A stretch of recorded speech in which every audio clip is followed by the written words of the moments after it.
Nurmanta Putri. Aku kelas 12E. Aku absen 01.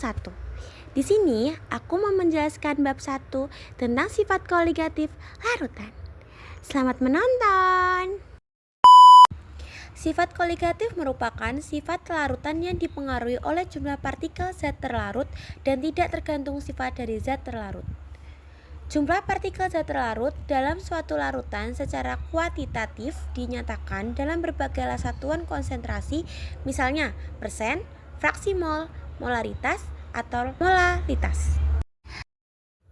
Air dapat menguap pada suhu 0 derajat Celcius, bahkan pada min 20 derajat Celcius pun air dapat menguap. Zat cair cenderung mengalami penguapan karena di penguapan perubahan wujud adalah proses dari cair menjadi gas.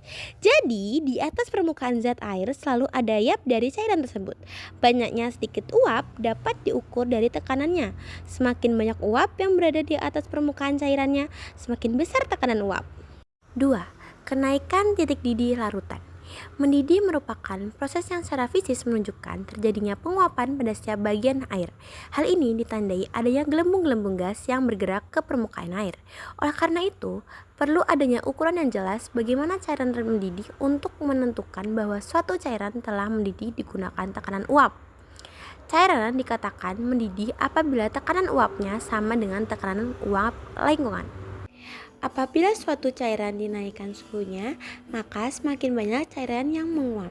Pada suatu suhu tertentu, jumlah uap cairan akan mempunyai tekanan uap yang sama dengan tekanan udara luar. Pada saat itulah, cairan dikatakan mendidih. Suhu ketika tekanan uap di atas permukaan cairan sama dengan tekanan uap luar disebut sebagai titik didih. Apabila suatu zat yang sukar menguap di larutan ke dalam air murni, maka pada suhu 100 derajat Celcius, tekanan uap air belum mencapai 1. Ini berarti air belum mendidih. Untuk dapat mendidih, maka diperlukan suhu yang lebih tinggi. Besarnya kenaikan suhu itulah yang disebut kenaikan titik didih. A. Tatapan kenaikan titik didih molal. Tetapan kenaikan titik didih molal adalah besarnya kenaikan titik didih untuk 1 molal larutan. Nilai tetapan kenaikan titik didih molal untuk setiap larut tidak sama. B. Molalitas. Molalitas menyatakan banyaknya mol zat terlarut di dalam setiap 1000 gram pelarut. Untuk larutan dalam air, massa pelarut dapat dinyatakan dalam volume pelarut sebab massa jenis air adalah 1 gram dan dinyatakan dengan rumus. C. Menentukan titik didih larutan. Dengan mengetahui nilai kenaikan titik didih molal dari pelarutnya, maka nilai kenaikan titik didih dapat ditentukan dengan perhatikan molalitas larutan. Yang di sebelah kanan bawah itu adalah rumusnya. D. Penurunan titik beku. Tetapan penurunan titik beku molal adalah besarnya penurunan titik beku untuk setiap molal zat terlarut dalam suatu larutan. Nilai tetapan penurunan titik beku molal untuk setiap pelarut tidak sama. Untuk rumusnya ada sebelah kanan yang bawah ya. E. Analisis diagram PT larutan. Pada diagram PT tersebut ditunjukkan bahwa garis AB merupakan garis beku air, garis BC merupakan garis didih air, garis DE merupakan garis beku larutan, sedangkan garis EF merupakan garis didih larutan. Kedudukan garis beku larutan semakin bergeser ke kiri apabila larutan semakin pekat, dan kedudukan garis didih larutan akan semakin ke bawah apabila larutan semakin pekat.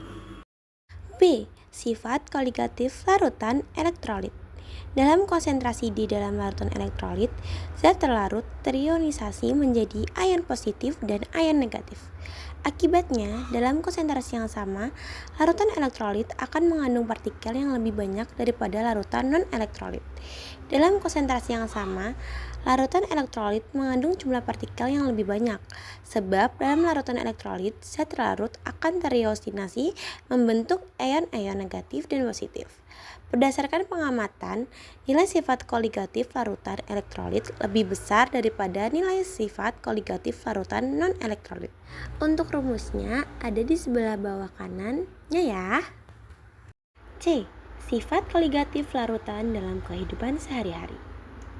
Untuk mendapatkan sumber air tawar di negara-negara tertentu sangat sulit. Pada umumnya, negara tersebut merupakan daerah gurun yang tanahnya berpasir, sehingga tidak bisa menahan air tanah. Sumber air untuk keperluan makan, minum, dan kebutuhan sehari-hari tidak mungkin mengandalkan air tawar dari mata air atau air tanah.